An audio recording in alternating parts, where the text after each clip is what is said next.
Olá, meus amigos e irmãos. Que a graça e a paz do nosso Senhor e Salvador Jesus esteja com cada um de nós.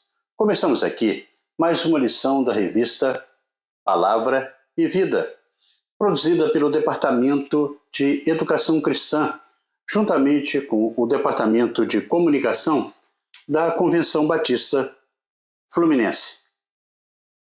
Neste trimestre, nós estaremos iniciando hoje e estudando a revista que foi escrita pelo pastor Eliseu Gomes da Rocha, com o título Gálatas, a Carta da Liberdade. Antes de continuarmos, não esqueça de se inscrever no nosso canal, no botão aqui embaixo, onde está escrito Inscreva-se. Curta, deixe o seu comentário, acione o sino das notificações e compartilhe. Toda semana nós estaremos publicando aqui uma nova lição para estudarmos aí juntos. A lição de hoje é a de número 1 e que traz o título Saudações e Advertência Inicial. Saudação e advertência inicial. E que tem o texto base em Gálatas 1, do versículo 1 ao 5, o qual nós estaremos lendo neste momento para, assim, iniciarmos a introdução dessa lição. E o texto, ele nos diz assim: Paulo, apóstolo enviado, não da parte de homens, nem por meio de pessoa alguma, mas por Jesus Cristo e por Deus Pai, que o ressuscitou dos mortos, e todos os irmãos que estão comigo, as igrejas da Galácia. A vocês, graça e paz da parte de Deus, nosso Pai, e do Senhor Jesus Cristo, que se entregou a si mesmo por nossos pecados, a fim de nos resgatar desta presente era perversa, segundo a vontade de nosso Deus e Pai, a quem seja a glória para todo o sempre. Amém. Bem, irmãos, o objetivo da lição desta semana é de que, ao concluir este estudo, possamos reconhecer a autoridade de Paulo como apóstolo, a graça e a paz em Cristo, a obra redentora de Jesus Cristo e também exaltar a glória de Deus, afirmando a essência da fé cristã e a esperança em Jesus. Mas antes, no entanto, eu quero agradecer aos irmãos que têm aí nos enviado mensagens de todo o Brasil e não somente da área da Convenção Batista Fluminense. Em especial, eu quero mandar o meu abraço para a irmã Maria Cecília Queiroz. Ela é de Barra do Piraí. Meus cumprimentos também vai para a Irene Pires, da 2ª Igreja Batista de São Fidélis, no norte fluminense. Um abraço para a irmã Rosa Maria Luiz. Ela é membro lá da Igreja Batista, bairro Matadouro, em Itaperuna, no noroeste fluminense. Igreja esta pastoreada pelo pastor Fagner Dias. Um abraço para Ana Cristina, da 1ª Igreja Batista no Parque Boa Ventura, no bairro Jardim Guandu, em Nova Iguaçu. Um abraço também para o pastor Altair, daquela querida igreja. Meus cumprimentos para a Robelita Teixeira Ribeiro. Ela é membro da 2ª Igreja Batista em São Fidélis, também no norte fluminense. Os cumprimentos também para a Enilce Silveira de Souza, da Igreja Batista em Cachoeiro de Cardoso Moreira, no norte fluminense também. Um abraço para Sebastião Magalhães Pereira, ele que também tem nos acompanhado aqui pelo nosso canal. Bem, irmãos, quando você mandar aí o seu recado, não esqueça de colocar de onde você é e qual igreja você pertence, para que mandemos aí um abraço também para os irmãos da igreja. Quanto à lição desta semana, Paulo, o grande missionário, desempenhou aí um papel crucial na expansão do cristianismo pelo mundo antigo. A carta aos Gálatas teve um papel fundamental na história da igreja, ao lado de Romanos. É aí um dos esteios da gloriosa doutrina da justificação pela fé. Foi pela descoberta de seu bendito conteúdo que Lutero ele deflagrou a reforma no século XVI. Para Lutero, durante a reforma, Gálatas foi a fortaleza de onde se entrincheirou e que ele combateu a violência e todos os erros doutrinários de sua época. Foi pela leitura do prefácio dessa carta, escrito por Lutero, que John Wesley ele teve a sua genuína experiência de conversão depois de vários anos. Wesley ele ficou tão empolgado com o comentário de Martim Lutero sobre esta epístola do apóstolo Paulo, que chegou a dizer que era o principal livro da literatura universal. Lutero a considerava o melhor dos livros da Bíblia. Então esta carta ela tem sido chamada de o grito de guerra da Reforma.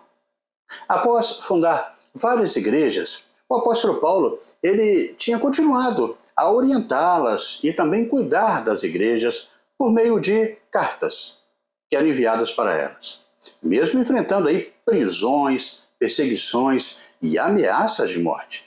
Uma dessas cartas, escrita por volta do ano 50, foi direcionada às igrejas cristãs que estavam na região da Galácia, ali na Ásia Menor. A carta aos Gálatas é o 48º livro da Bíblia, o 9º do Novo Testamento. Nela, acompanharemos aí o auxílio que o apóstolo Paulo dá aos cristãos da igreja da Galácia, que estavam enfrentando dúvidas quanto aos ensinamentos apresentados.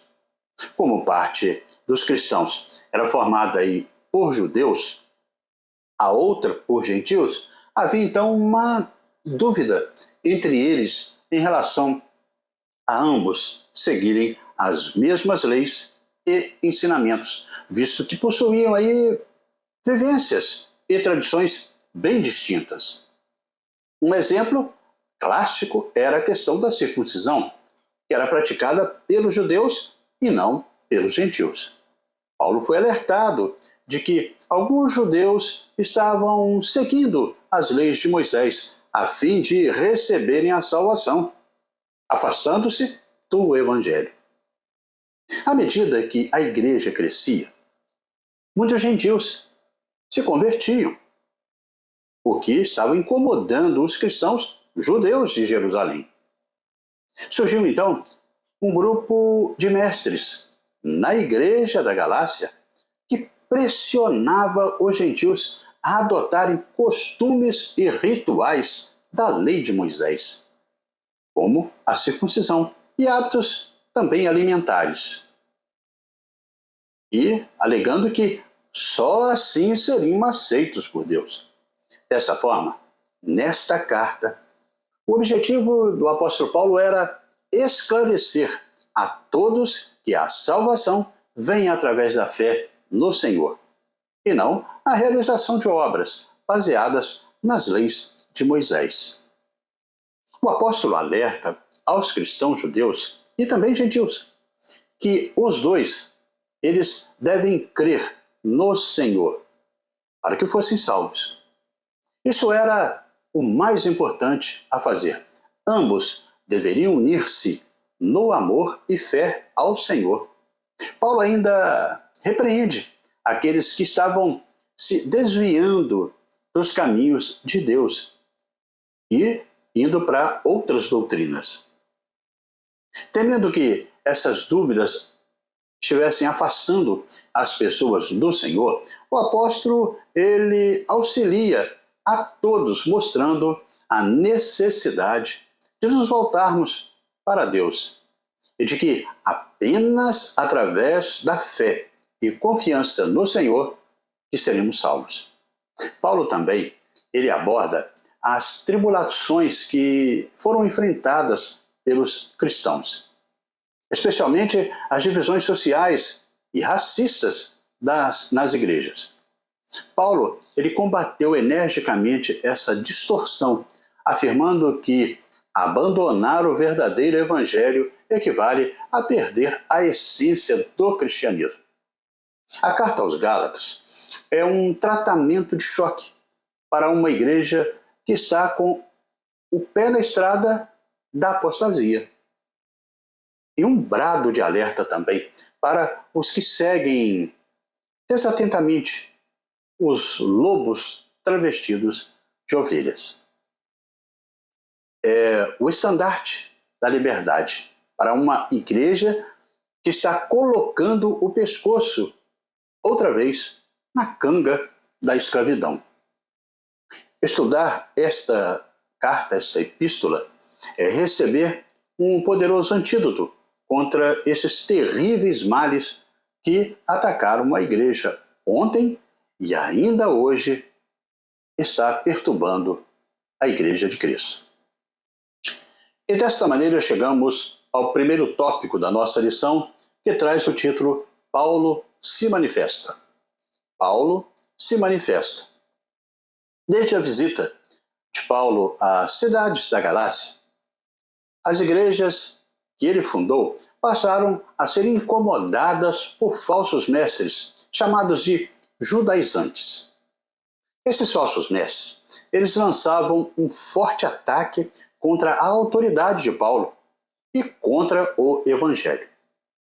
Negavam o Evangelho da justificação pela graça e só por meio da fé, insistindo que para sermos salvos era preciso mais do que apenas ter fé em Cristo Jesus. Afirmavam que a circuncisão também era necessária, bem como o cumprimento de toda a lei de Moisés. Tendo minado a mensagem do apóstolo, eles passaram a minar também a sua autoridade. E faziam uma pergunta: quem é esse tal de Paulo? Eles perguntavam com desdém. Certamente não foi um dos 12 apóstolos de Jesus. E que se saiba, ele não foi autorizado por ninguém. É só um impostor, assim eles falavam. Por esse motivo, Paulo ele inicia a carta como de costume, apresentando-se e também validando a sua autoridade diante da comunidade. Já no primeiro versículo da sua saudação, o apóstolo lhe deixa claro que quem lhe enviou foi o próprio Cristo. Ele esclarece que é apóstolo no sentido de enviado e que não se limita apenas a um fundador de igreja, mas valida o seu ofício, esta prática. Depois daquele encontro na estrada de Damasco, Paulo ele sabia que fazia parte de um grupo especial escolhido por Jesus, os 12 apóstolos escolhidos durante o ministério de Jesus na terra. E ele, Paulo, chamado naquele encontro em Atos 9, do versículo 1 ao 9. Muitos estavam questionando o seu chamado, já que ocorreu após a morte e ressurreição de Cristo. Para defender-se e defender também o seu ministério, Paulo afirma: não da parte de homens, no versículo 1, do capítulo 1, do versículo 1 de Gálatas. E ele continua: nem por parte de homem algum. Veremos então que a cada frase destes 5 primeiros versículos é cheia de significados. Paulo já trata, mesmo que de forma embrionária, os temas principais que serão desenvolvidos em toda a carta, ou seja, a sua própria autoridade como apóstolo, como falamos aqui, e o Evangelho da graça de Deus. O ministério de Paulo era obra do mesmo Deus, que ressuscitou Jesus. E a sua mensagem principal era que Cristo está vivo e recebeu todo o poder no céu. Os apóstolos, eles foram homens chamados diretamente por Jesus e por ele comissionados. Pela natureza do caso, ninguém poderia sucedê-los. Eles foram únicos. Bem diferente de hoje, não é? Onde muitos se intitulam apóstolos, consagrados por pessoas ou denominações. Paulo, ele era um verdadeiro embaixador, com credenciais divinas. Nos versículos que se seguem, Paulo ele afirma não estar sozinho. E todos os irmãos que estão comigo. No versículo 2, assim ele declara. Provavelmente eram pessoas que Paulo havia doutrinado e também capacitado para a vida cristã. Em outras cartas, nós conhecemos Silas, Timóteo e vários outros colaboradores, alguns chamados de companheiros. Essas igrejas haviam sido assaltadas pela influência nociva dos falsos mestres judaizantes. Eles atacavam impiedosamente tanto a figura do apóstolo Paulo quanto a sua própria pregação. Mesmo sendo apóstolo, Paulo ele não atuava sozinho, como vimos aí no estudo de Atos. Nenhum ministério deve ser desenvolvido sem que haja ajuda mútua. Companheirismo, presença de apoio, são fundamentais para o sucesso de qualquer ministério, de qualquer pastor, de qualquer atividade na igreja. Jesus foi um grande exemplo ao acompanhar aí o caminho da graça e misericórdia com os seus discípulos. E todos que foram enviados para viver a nova vida que Deus tinha proposto. O apóstolo ele escreve para essa igreja para fazer uma robusta defesa tanto de sua autoridade apostólica como da integridade do seu evangelho. Ao mesmo tempo, Paulo ele censura essas igrejas por sua falta de firmeza na fé e por sua inclinação em seguir esses aventureiros da fé. Paulo ele omite em Gálatas as elogiosas referências aos crentes que são comuns nas outras cartas que ele escreveu, como amados de Deus em Romanos 1,7. Ele também escreve santificados em Cristo Jesus em 1 Coríntios 1,2. Santos e fiéis, ele escreve assim para os Efésios, em Efésios 1, no versículo 1. A atmosfera ainda estava tensa quanto a essas questões que nós estaremos abordando a partir de agora. E desta forma chegamos ao segundo tópico da nossa lição, e que traz o título Graça e Paz em Cristo. Graça e Paz em Cristo. Depois de fazer a defesa do seu apostolado contra os falsos mestres, Paulo ele saúda a igreja. Mesmo levantando aí denúncias tão graves acerca da inconstância dos Gálatas, Paulo ainda os considera irmãos. E veremos isso nos estudos adiante, nas próximas lições. Paulo dirige uma saudação cristã, trazendo à baila as verdades essenciais do Evangelho, a graça e a paz. Essas duas palavras são uma síntese do Evangelho de Cristo. A paz fala da natureza da salvação e a graça diz respeito à sua fonte. A saudação de Paulo é notável por seu profundo tripé teológico: graça e paz da parte do nosso Deus e Pai e também do Senhor Jesus Cristo. Está no versículo 3.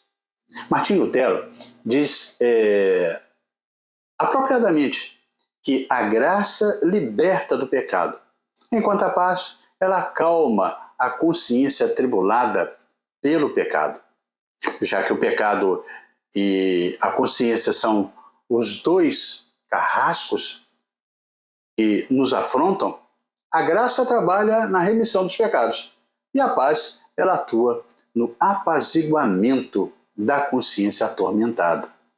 Paulo, então, ele deseja duas bênçãos em uma só saudação, destacando que a principal fonte das duas é Deus, o Pai, e Jesus Cristo, o Filho. A graça é um presente celestial imerecido, representando o favor divino através da morte de Cristo como substituto pelos nossos pecados. A salvação não é uma conquista das obras, mas um presente da graça.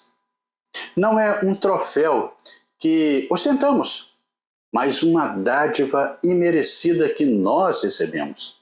A salvação não é fruto da obra que fazemos para Deus, mas é um resultado da obra de Deus que Ele fez por nós em Cristo Jesus. Essa graça oferecida por Deus Pai e Jesus Cristo evidencia a harmonia divina. E só podemos entender isso através da ação do Espírito Santo. A saudação enriquecida com a graça destaca a sua importância na mensagem cristã. A salvação e a reconciliação com Deus são alcançadas pela graça, não por mérito de obras humanas. A graça é o pilar fundamental da nossa fé. A paz vai além da ausência de conflito, representando a harmonia e reconciliação com Deus. Uma relação restaurada e pacífica com o Criador. Paulo deseja esta paz para todos nós, mostrando que ela vem tanto de Deus Pai quanto de Jesus Cristo. E só podemos entender isso através do Espírito Santo. A verdadeira paz só é alcançada por meio de uma relação correta com Deus, possibilitada pela obra de Cristo. Buscar a paz verdadeira envolve aproximar-se de Deus e vivenciar também essa relação de harmonia e reconciliação com Ele. Precisamos buscar essa paz de forma sincera, estabelecendo também uma relação profunda com Deus e permitindo que a obra de Cristo nos restaure. Assim, vivemos em plenitude a paz desejada por Paulo àqueles irmãos. Ambas, a graça e a paz, são dádivas tanto do Pai como do Senhor Jesus. Não geramos a graça, nem criamos a paz. Essas bênçãos emanam do trono de Deus para nós. Não por causa de quem somos ou do que fazemos, mas por causa de quem Deus é e do que Ele fez por nós em Cristo Jesus. E assim, irmãos, chegamos ao terceiro tópico da nossa lição e que traz o título Relação entre Deus Pai e o Senhor Jesus Cristo. Relação entre Deus Pai e o Senhor Jesus Cristo. Podemos observar que não é por acaso que Paulo ele faz menção de Deus Pai 3 vezes. Essa saudação somente estava voltada para uma igreja família, tendo Deus como Pai, Pai de todos, e seus filhos como irmãos. E sem deixar aí esquecer que a fé do apóstolo Paulo, bem como daqueles que ali estavam trabalhando com ele, aponta para a unanimidade acerca da morte do nosso Senhor. E que foi aí uma morte em favor de alguém. Jesus não morreu uma morte particular para si próprio, mas uma morte vicária, substitutiva. Como inocente, deixou-se executar como culpado, para que os culpados assumissem o lugar do justo. Aquela comunidade estava vivendo aí divisões e contendas e não poderia esquecer que o corpo de Cristo ou família era a principal marca de uma igreja. Paulo faz menção à mensagem que ele prega como apóstolo de Jesus Cristo. O Cristo crucificado viveu o seu martírio de forma voluntária. Ele não foi entregue ou persuadido por ninguém. Ele simplesmente se entregou pelo nosso pecado e que precisava de punição. O nosso pecado nos punia. Ser pago, expiado, propiciado foi oferecido por nós. Deus ofereceu a Cristo para nós. Cristo não se entregou por amor às glórias e aos reinos deste mundo. Ele se entregou pelos nossos pecados. Sua morte foi uma oferta pelos pecadores e um sacrifício pelo pecado. Ele morreu pelos nossos pecados, segundo as Escrituras em 1 Coríntios 15, 3. Sua entrega teve como objetivo maior nos livrar deste mundo. No original em grego, o mundo se refere à era, ao tempo, ao século. Sabemos que somos de Deus e que todo mundo está no maligno. Registra 1 João 5,19. Cristo se entregou por nossos pecados, de forma voluntária, com o objetivo de nos livrar. Na versão Almeida Revista e Atualizada, o verbo grego livrar é traduzido por desarraigar. Arrancar com raiz e tudo. Como uma árvore presa ao local em que foi plantada e é preciso ser arrancada. Cristo, através de sua morte, nos arrancou deste mundo do pecado, com raiz e tudo.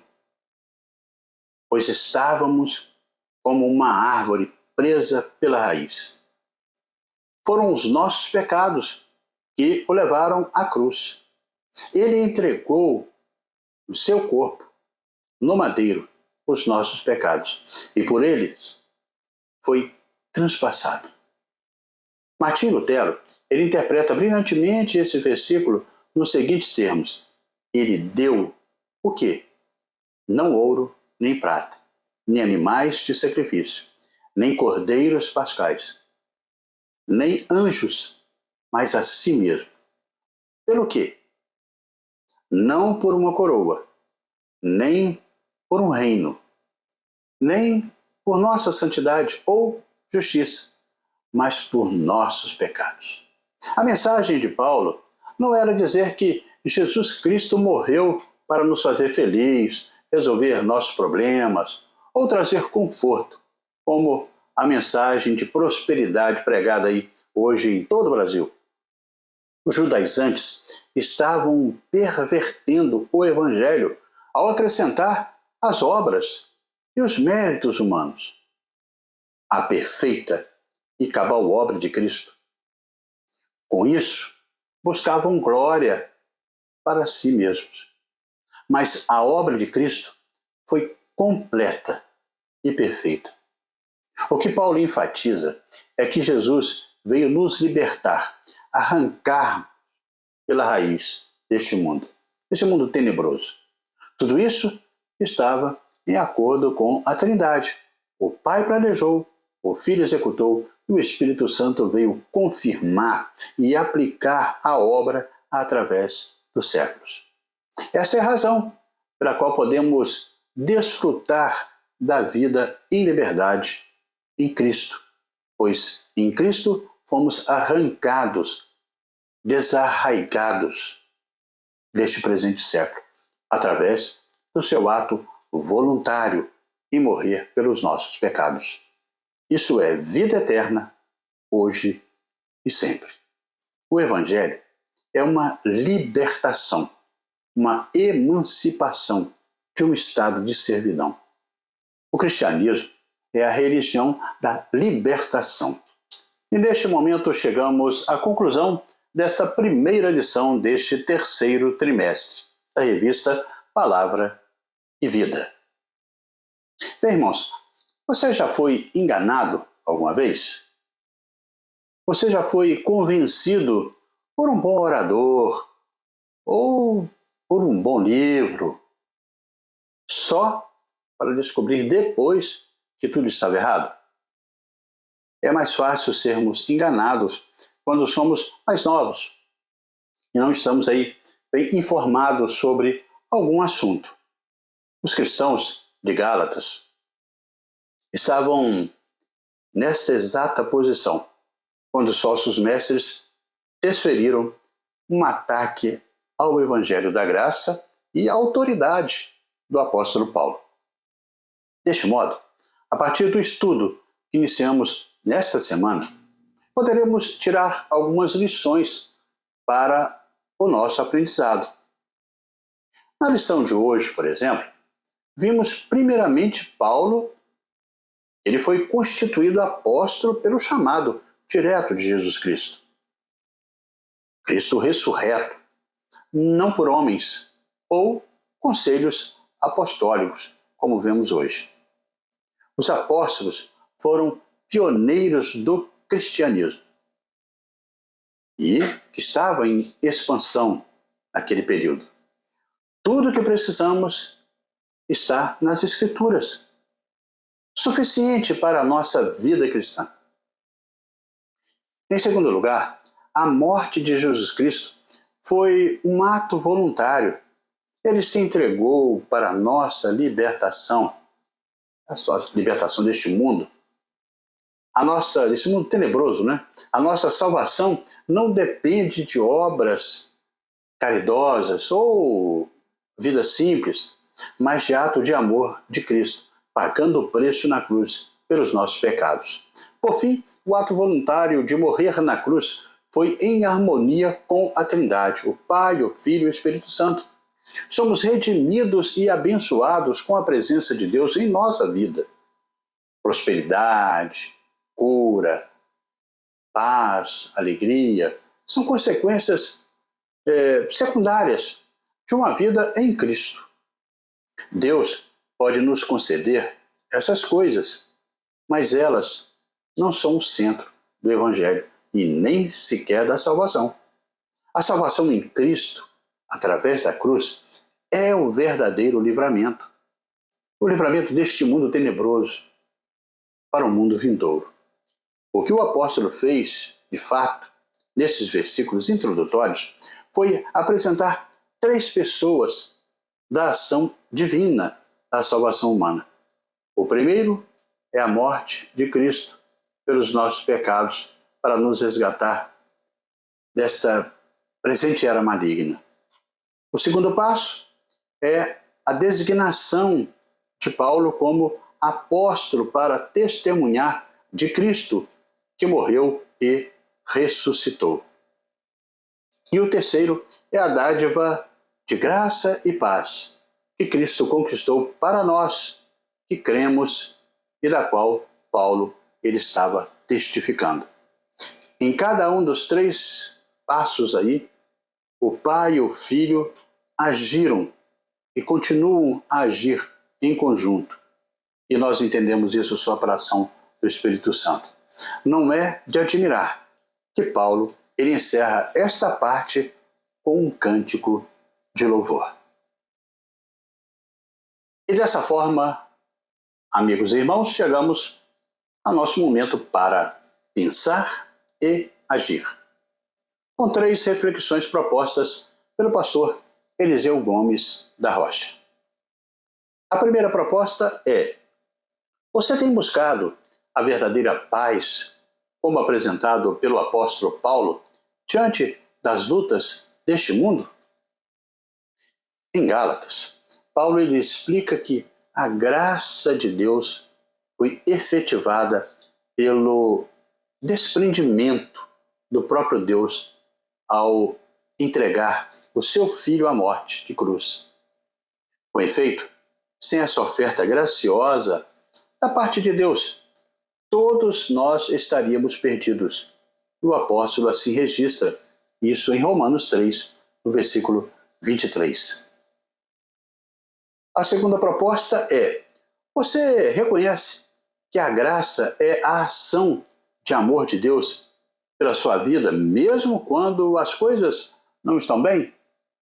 Irmãos, é maravilhoso saber que todos os homens são objetos dessa livre dádiva da redenção, uma vez que não há intervenção humana que possa causar a salvação. Assim nos ensina Isaías 45, no versículo 22, e Efésios, no capítulo 2, no versículo 5. Não há também substituição para o ato salvador de Jesus Cristo, como destaca Atos dos Apóstolos, no capítulo 4, no versículo 12. Mas, em contrapartida, nós somos alertados e também comissionados a viver na graça de Cristo, para não tornarmos aí vã a graça de Deus pela incredulidade, de acordo com Paulo na segunda carta aos Coríntios, no capítulo 6, no versículo 1. A terceira proposta é: qual valor você tem dado a este mundo, quando Paulo afirma que fomos libertos deste mundo tenebroso? Veremos que, ao dar enfoque à verdadeira liberdade em Cristo, Paulo ele também deixa demonstrado que essa liberdade gera compromisso e não deve ser confundida com libertinagem ou liberdade para viver da prática do pecado. O cristão livre em Cristo Jesus, através da ação do Espírito Santo, ele é capacitado a fugir das obras da carne e cultivar o fruto do Espírito. E assim, amigos e irmãos, terminamos mais uma lição da revista Palavra e Vida. Mas antes de você sair, convido você a se inscrever no nosso canal, no botão aqui embaixo, onde está escrito inscreva-se. Curta, deixe seu recado falando de onde você é, qual igreja você pertence. E acione também o sino das notificações e compartilhe aí no seu grupo da igreja, manda para um irmão, para que mais pessoas também possam desfrutar do conteúdo para a edificação de cada um na aprendizagem da palavra de Deus. Na próxima semana, nós estaremos estudando a lição número 2 desta nova revista Palavra e Vida. E que tem o título da próxima lição: A Admoestação contra um Evangelho Distorcido. E estaremos publicando aqui esta nova lição, se Deus assim nos permitir. Amém?